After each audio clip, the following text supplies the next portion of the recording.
The Packers will have a first and goal. Receiver to the right, Jimmy Graham. Rodgers, quick toss in the flat, left side, got his man for the end zone, and a touchdown. First and Goal podcast on Spreaker.com. And we're now on all your favorite platforms: iHeartRadio, Spotify, Castbox, Google Podcasts, Tumblr, YouTube, and SoundCloud. You can always follow us on Twitter at First and Goal Pod and our Facebook page, facebook.com/First and Goal Pod 33. Get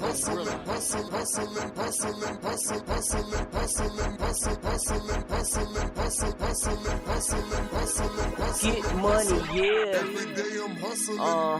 Get money, yeah. Every day I'm hustling. Get money, yeah. Every day I'm hustling. Get money, yeah. Every day I'm hustling. 3, 2, 1.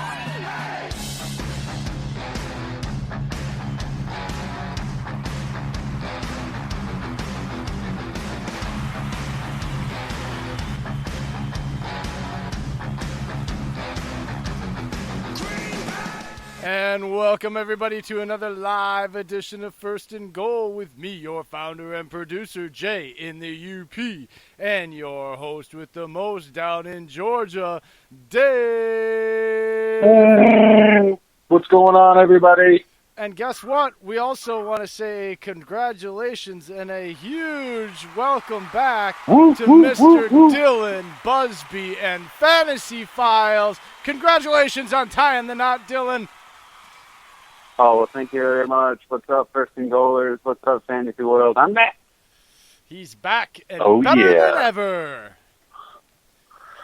All right, well, let's jump right on it because, unfortunately, we were supposed to have a Miss Lovely Julie Voigt on of PFG Vibecast, but she had a family emergency with the kiddos. We are sending our deepest condolences, and we hope everything is okay in her world. Yes. So, on the fly, we have a new guest lined up who is actually, well, I'll let Dave kind of tell you a little about him because it's actually his buddy. So go ahead, Dave. Tell the people who we got on instead. We are having Detroit Sports Nation's own Julius Porter. I actually served 6 years in the Army with this guy. I deployed with him. We used to hang out on the same Italian pizza rooftop together on deployments and Skype our ladies back in the deployments of Afghanistan.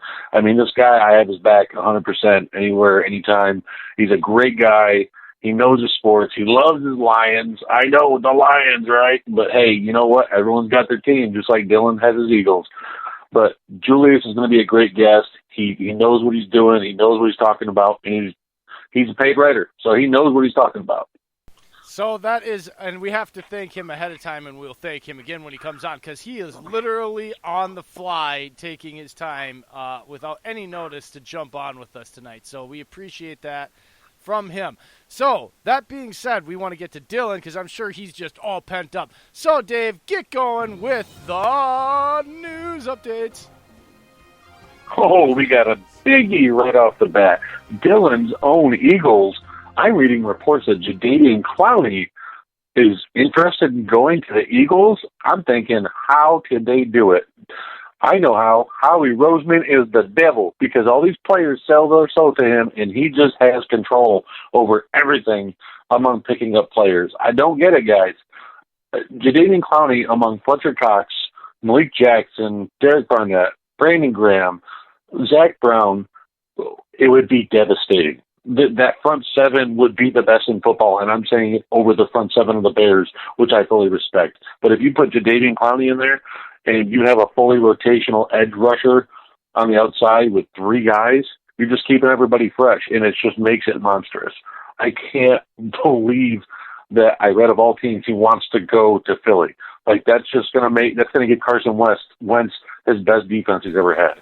And because that subject was your first subject, I know it's really not news updates, but I tweeted this out earlier because there was a little spattering on Twitter about what the difference is between the franchise tag and the exclusive rights, non-exclusive rights franchise tag.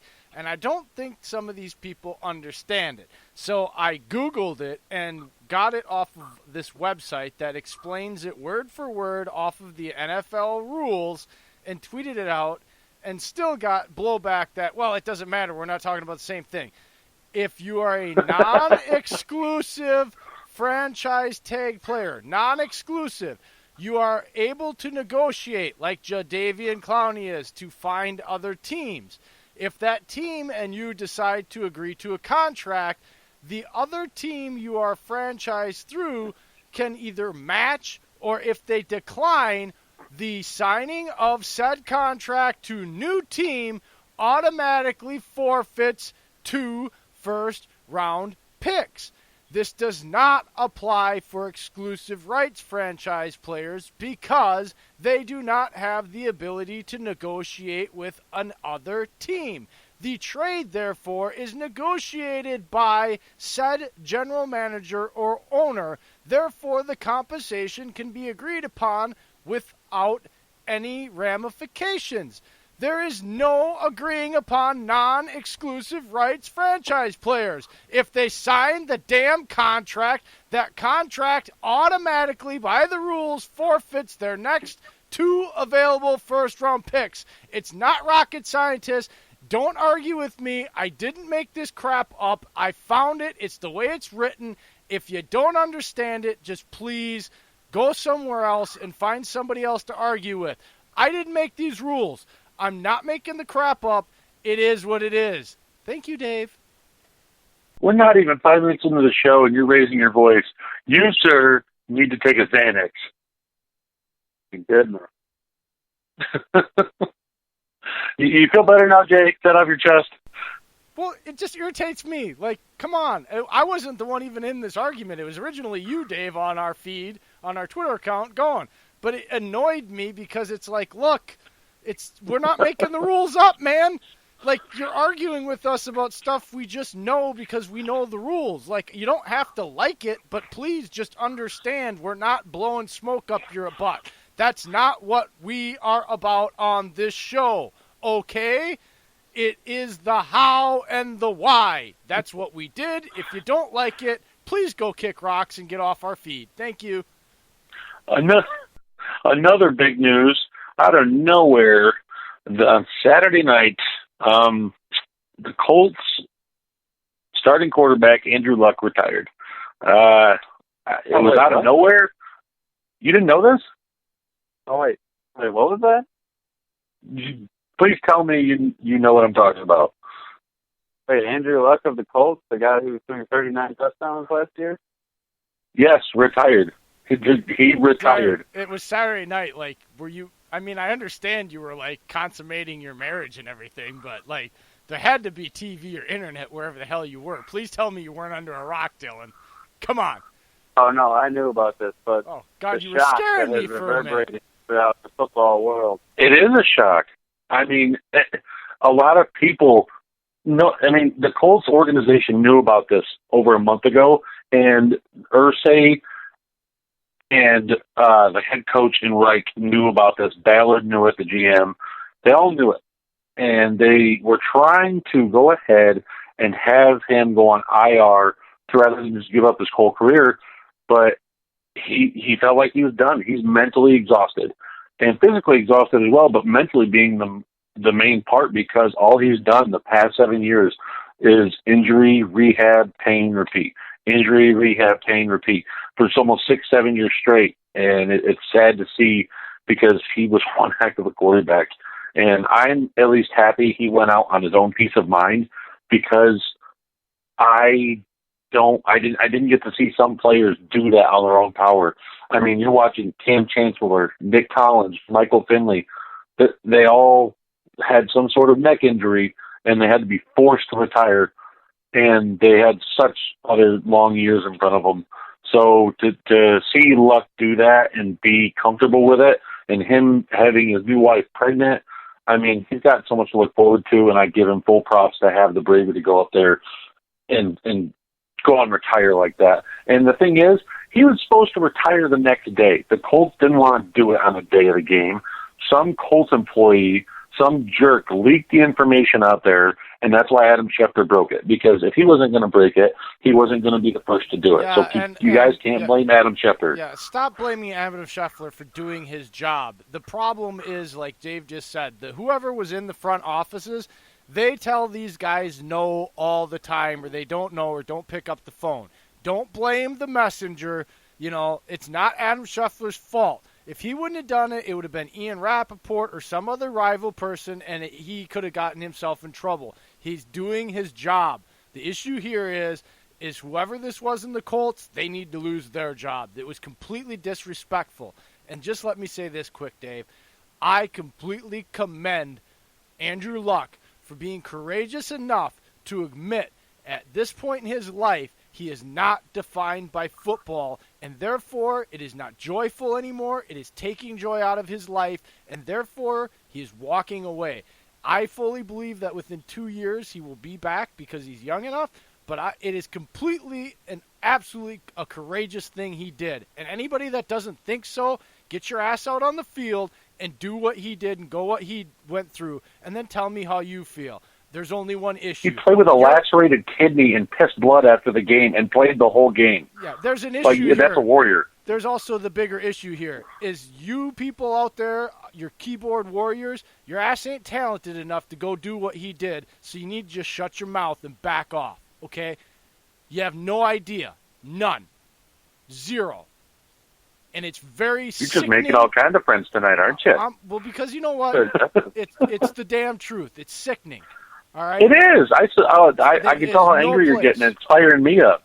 Because I've been there. I'm one of those guys like Nick Collins, and I was an amateur that didn't get paid, that made other people get paid, and had the pressure from people. I fought with a concussion and a broken jaw in places I didn't even know later. I lost a tooth from a compression fracture in my lower jaw they didn't know about, and was in a cage fighting because I felt obligated that I sold $400 of tickets to people to come watch that fight. And I had no business being in there. I lied to the medical staff. So, yeah, it kind of touches a little home button there, okay? And so people need to back off. Because as an amateur, you don't even make money. You don't even get paid. So do you imagine millions of dollars on the line of how that medical staff and that front office treated him? Maybe it wasn't a jerkish thing, but do you imagine the pressure? If you're an amateur and you get pressure like that put on and you're being paid millions of dollars, so back off. It's even before that, even before the medical staff, you can go ahead and look at the head coach and Chuck Pagano that rushed him back from multiple injuries when he fully knew he wasn't 100%, or the fact that GM before Chris Ballard, I didn't remember who he was because he was that bad, and he went ahead and was a part of rushing him back. Andrew Luck was basically the whole head and shoulders of that organization. They didn't put anything around him until his last year. That's it. Like last year was like the first time they put an offensive line in front of him and like putting weapons around him, getting defense around him, and then they fully had the roster set. But it was just too little, too late. That wasn't Jim Irsay in the moron that was that put him through the hell. That was Chris Ballard. I'm Chris saying Ballard didn't put him through the hell. No, that was. It was. I was trying to say Ballard it's Chris wasn't Ballard there. that is helping him and tried to help him and gave him the team last year going forward and was doing the right thing. And that's the sad part. If Ballard had been there earlier, Luck would not be retiring. And that's the sad thing because this is, and that's why I think Luck will play again. And I think it's because of what he knows he can trust Ballard. I think there's no trust with the medical staff that was there before. And I think even furthermore, there's less trust with Jim Irsay. I think the only reason he would even consider it, is because of Chris Ballard and the actual actions of what that man did to try to help him. And he backed up the words he said and was very definitive about the disgust of what he felt that roster was around him previous to him being there. Well, because his first pick around him right there was Quentin Nelson. Once Ballard came in, was trying to get it squared away. He gave him the nastiest offensive lineman that he could, and Quentin Nelson pile drives people. So, that it just shows what type of team he wanted to put around him. It was just too little too late because the coaches and the GMs before Ballard and Reich just treated Luck like trash. And I don't mean to cut It's you off. really- I'm getting more angry the more we talk about this. We got to move off it. It's a touchy subject for me, and especially having to watch for 3-4 days before we're on air of just the internet just assassinating